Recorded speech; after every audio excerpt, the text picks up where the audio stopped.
I'm Dana Perino, and this is Perino on Politics.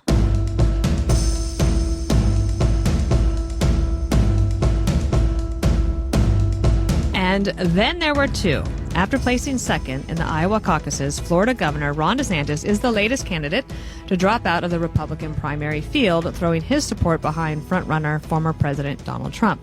Now it's between the former president and former UN Ambassador Nikki Haley. Does she have enough momentum to make a significant shakeup at the New Hampshire primary? Here with me at the Bedford Village Inn in New Hampshire is my friend Trey Gowdy. He's the host of Sunday Night in America with Trey Gowdy, which you can watch every Sunday at 9 p.m. Eastern. He's also the host of the Trey Gowdy podcast on Fox News Audio. New episodes out every Tuesday and Thursday. Trey, welcome to Perino on Politics. It's great to have you. It's great to be with you, and I feel guilty because the list of things I do is so short compared to the list of things that you do. It just makes me feel inadequate. I didn't mention also that you're a lawyer, you have clients, you are a wonderful husband and a great father. Do you have a dog, though? We do have a dog named Justice. And, that's funny. Justice. We've had judge, jury, bailiff.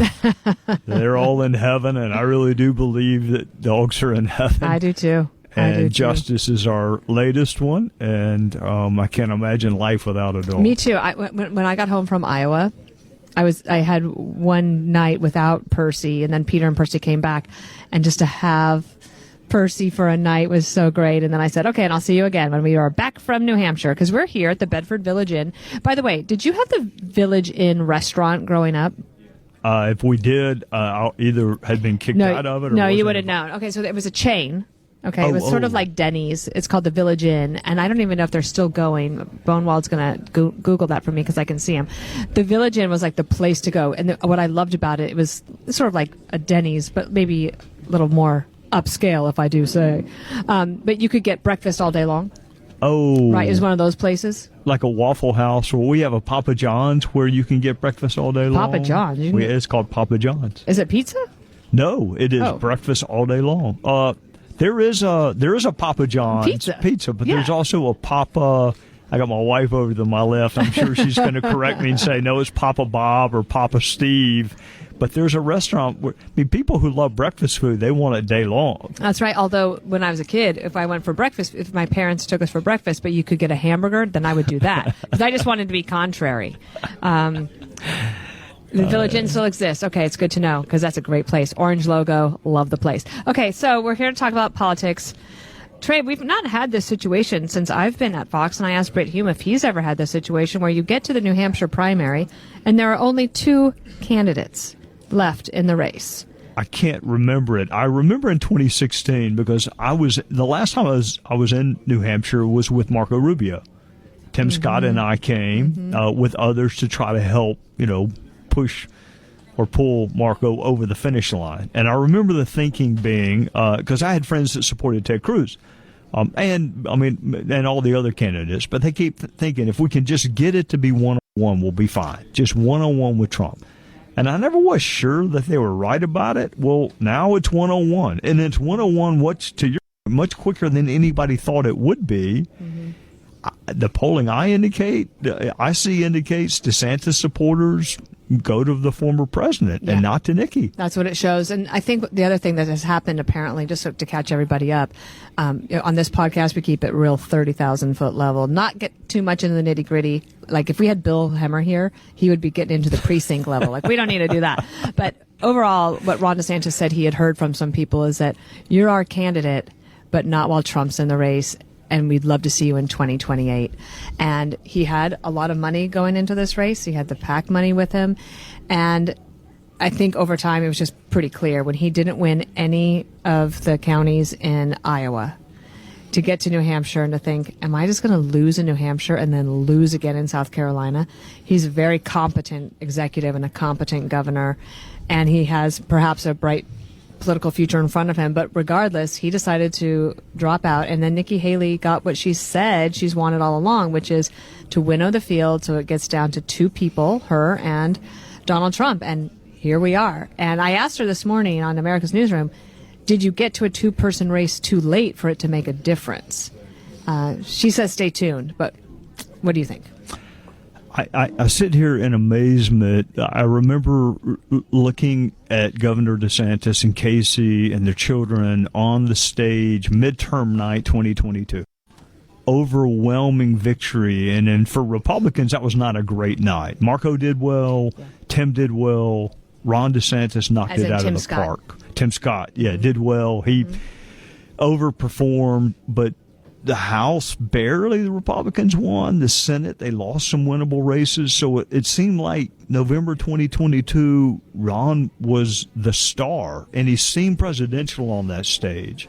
And he was well-funded. And we're coming out of COVID. He was definitely the future of the party, maybe the present. And to see him go, 0 for 99 in Iowa? I don't know how many counties there are in Iowa. 99. I think it's 99. You're right. 0 for 99, doing so not well in New Hampshire that you bypass New Hampshire to go to South Carolina. Here are my dominant thoughts. It is really hard to run for an office that less than 50 people have ever held. And I admire and respect people who are willing to do it.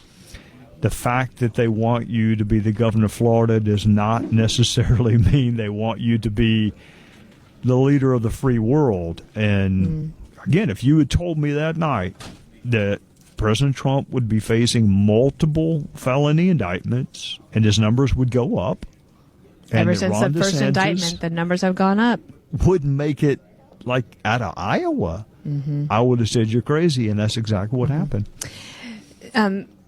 Why? I know that Tim, you're from South Carolina, in case people didn't realize that, who are listening. You've known Nikki Haley and Tim Scott for a long time. You were probably friends with them when Tim Scott got appointed to be the U.S. Senator, first Black American to be U.S. Senator from South Carolina, significant moment in the state's history. And Tim Scott decided to endorse Donald Trump before this New Hampshire primary. What do we need to know about the relationship between Nikki and Tim Scott, or is it just purely logical politics that Tim Scott had in mind? I think they're both friends. I saw Governor Haley this morning. I think very highly of her. Her chief of staff is someone I talk to on a almost daily basis. Her former chief of staff when she was the governor. It's a small state, as you point out. We're either related or connected, all of us in South Carolina. Here's what I think some people miss.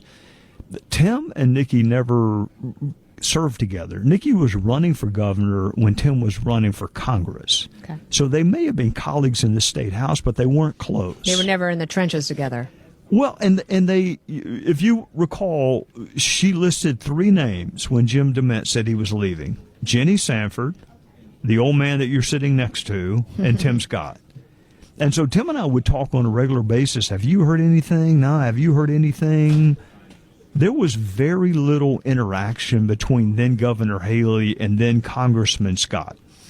She did pick him, which was the very best decision she could have made for our state and our country and for her. But the notion that she thought there was a quid pro quo, or that he thought he cut ads for her when she ran for re-election. But, look, I like Governor Haley very, very much.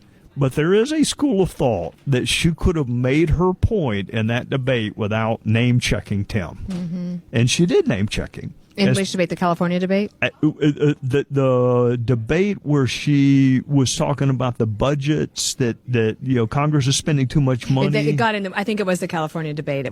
I was one of the moderators, and it was one of those things. It was like, guys, it felt like they were having like a side squabble amongst the debate. He later went back and brought up the curtains at the UN. Yes. But what happened first, because Tim is not wired for ad hominem fighting. It's just not in his DNA. And so I think he's sitting there thinking, Governor, I voted for budgets that you called me and asked me to vote for because it had good stuff for South Carolina in it. And for you to, by name, critique me on the debate stage, I think was an eye-opening experience for him.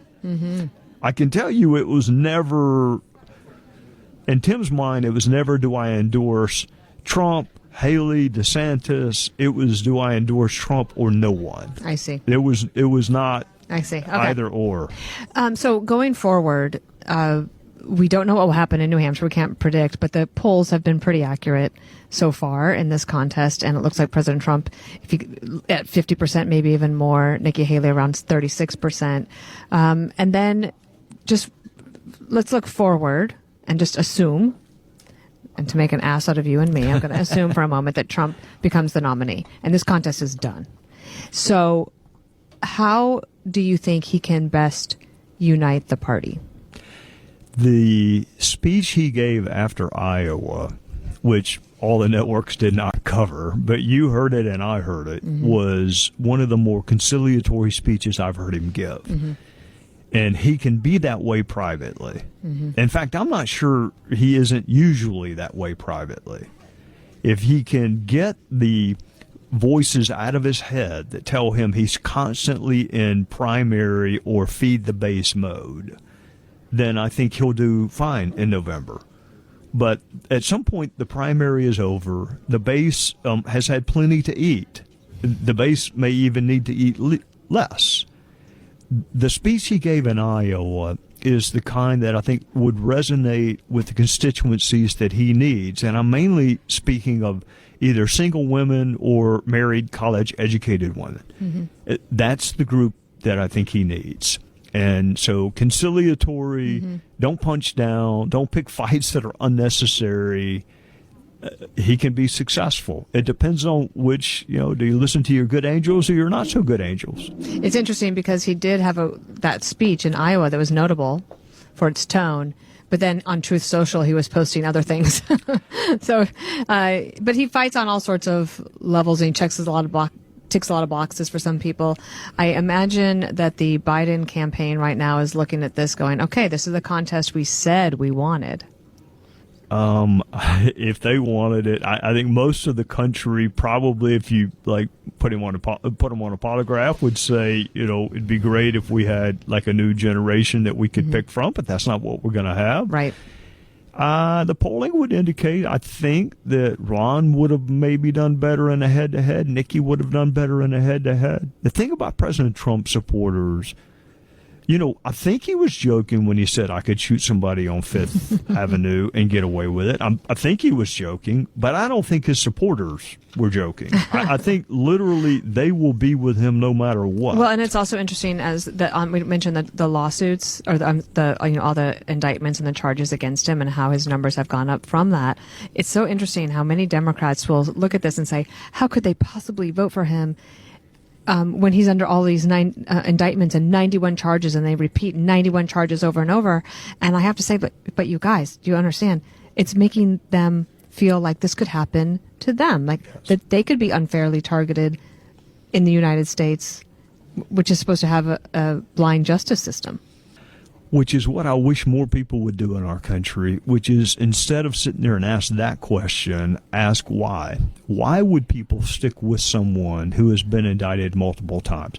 And I used to say the same thing in my own defense, although I would pick another lawyer. In my own defense, people back in my hometown, how in the world could anybody ever vote for Barack Obama? And my response would be, have you asked them?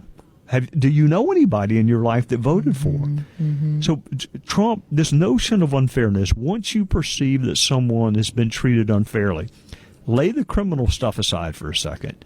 It's impossible to argue that they did not put a cloud over his first presidency. It's impossible. I mean, the whole Russia thing was 4 years of a cloud. And if you perceive, as I do and others, and I was on committees that looked into it, that it was a baseless, factless attack, then you think he was treated unfairly, and you have a tendency to kind of give him a makeup call, like referees do. If I blew this call, I'm going to give you that one. And I tell you, Trump's base, they're convinced that there was a cloud, manufactured cloud, put over his first term. Yeah. And there's really not much of anything he can do that's going to make them say, we're not with you anymore. Exactly. Okay, we're going to wrap up this first segment and be right back. All right, Trey, for the second segment, I did want to talk about the House of Representatives. I know that you might have a little bit of post-traumatic stress from your time serving in the House. But could we talk a little bit about the new Speaker, Mike Johnson, and what he's dealing with in terms of trying to keep his speakership, right? He's got a 2-vote margin now. It's not a very large majority. And they're working on this bipartisan deal for immigration. The Senate Democrats are trying to work this with Senate Republicans and the White House. And Mike Johnson is staring down the barrel of a gun.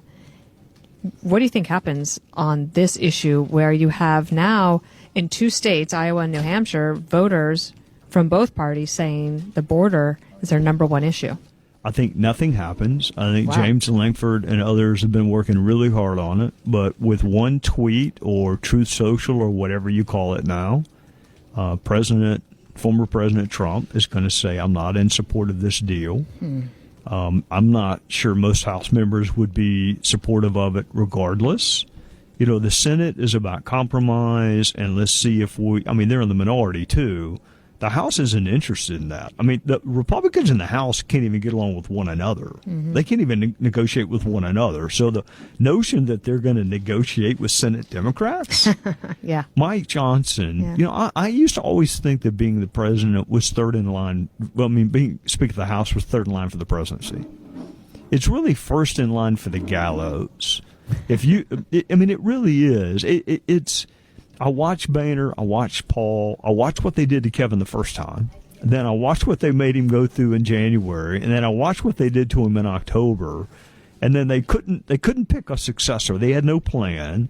And now Mike's been there, 3 months, who, by the way, despite what people may read in the paper about him being some religious fanatic, he's only a fanatic if it's like fanatical to really practice what you believe. If that's fanatical, then yeah, Mike Johnson's a fanatic. He's a very good, decent guy. But he was also, the 7th choice? And when you're down to the 7th choice, there's no honeymoon. I mean, that's like a shotgun marriage. There's no honeymoon.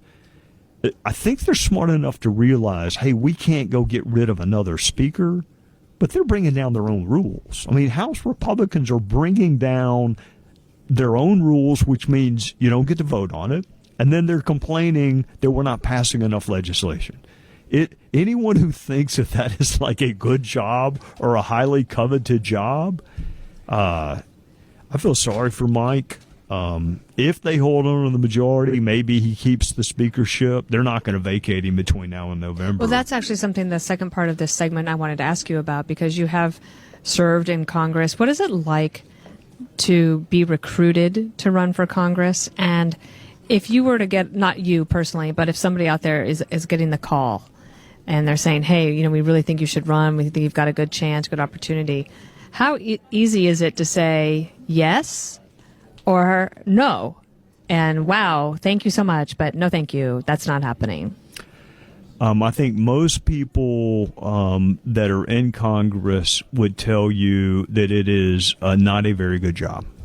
And I am stunned at the number of people. When I left, 16 people wanted to replace me. Okay. And some of them were friends of mine that were very good people. I think the notion of being a United States congressman or congresswoman is much better than the reality of being 1 out of 435. There's no shortage of folks willing to do it. But when I look at the folks that are leaving, and I hate to be so blunt, but I see a higher quality than I do the folks that are coming.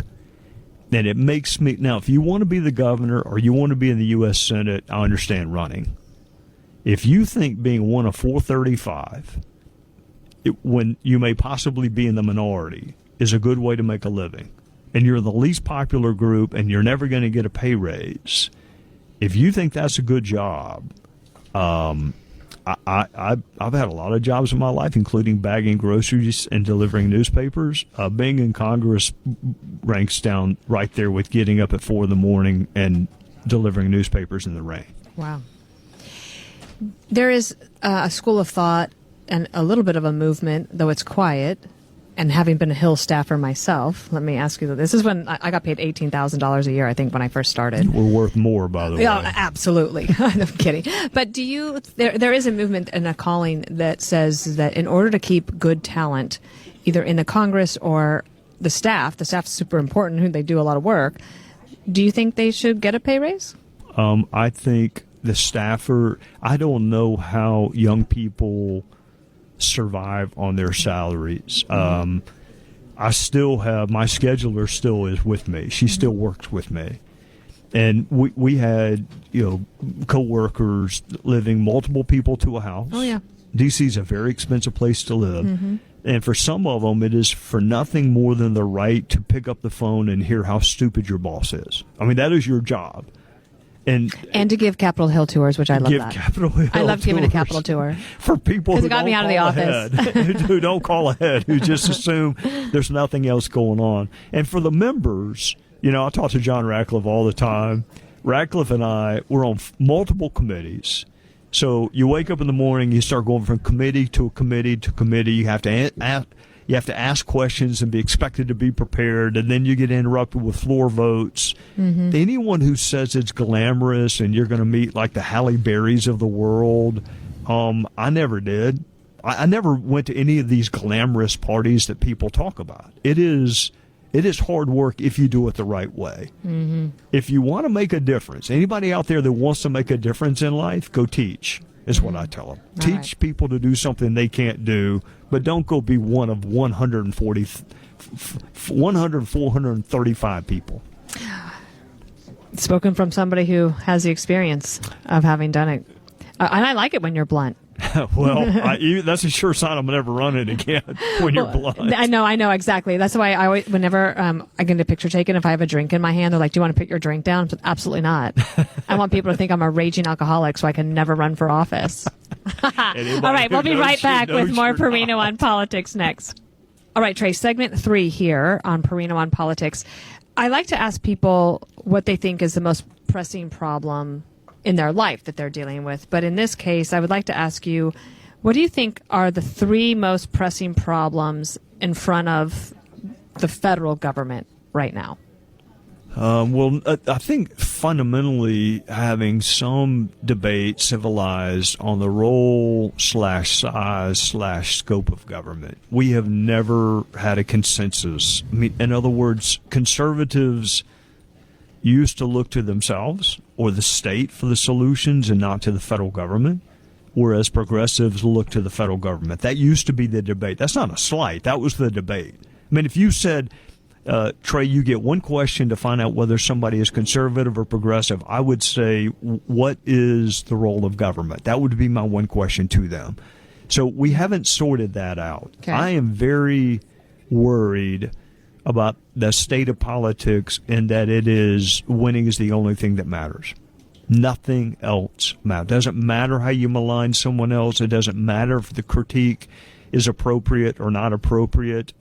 The other thing I worry about, and one of the reasons I like you as much as I do, and you don't know I'm going to say this, and this is not a paid advertisement for Dana Perino. Okay, I'm ready for this. I don't know. But the fairness, the notion that my friends could possibly be wrong, that my opponents could possibly be right, seems to have vanished from our political discourse. So I am worried about this this notion that by any means necessary, this relativism that because, I mean, we've convinced ourselves that the world's going to end if the other side, I mean, I like to remind my Republican friends, you survived 8 years of Barack Obama. So, but we say this is the most important election of our lifetime. If the other side wins, life as you know it is over. To Democrats, you survived George Bush. You survived the second George Bush. You survived Donald Trump. We survived Barack Obama, Joe Biden. We're a resilient people. What we're not going to be able to survive is hating one another and having the inability to even have a civil conversation about our differences. That's what scares me the most. Well, you think about both President Trump and Biden have delineated kind of us versus them. And I know that President Trump would say, I'm not doing that, and Biden would say, I'm not doing that. But when you have Biden in very well publicized, scheduled speeches where he rarely does any sort of interaction with the press anymore, but when he has in the teleprompter, it says MAGA extremists. Right. Yeah, I absolutely agree with you. And I think a lot of people are concerned about that. As if you were in a triage emergency room, we'd put that one at the top. The other two problems that you think the federal government needs to get a handle on? Well, the border is kind of a subset of all of the above. I do not understand the argument against a secure border. I am more than willing to have a debate with people about who should come, what the qualifications should be. I remember that we were even debating when I was in the House whether a DUI should be disqualified as being on the path to staying in the country. Domestic violence is a non-starter with me. If you are guilty of domestic violence, even though it's a misdemeanor, I don't want you in the country. But we're not even to that point anymore. I mean, there are like people advocating for a lack of a boundary, and I don't understand that.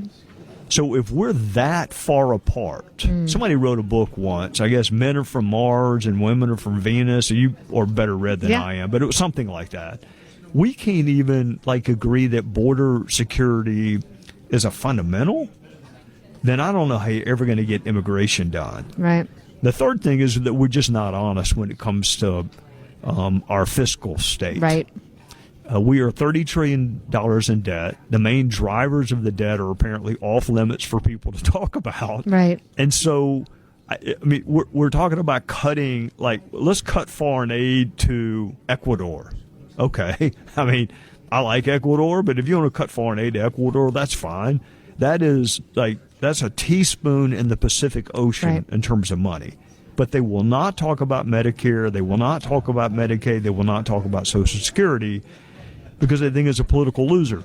So do I blame the politicians? A little bit, but also blame us for not being willing to say, you know what?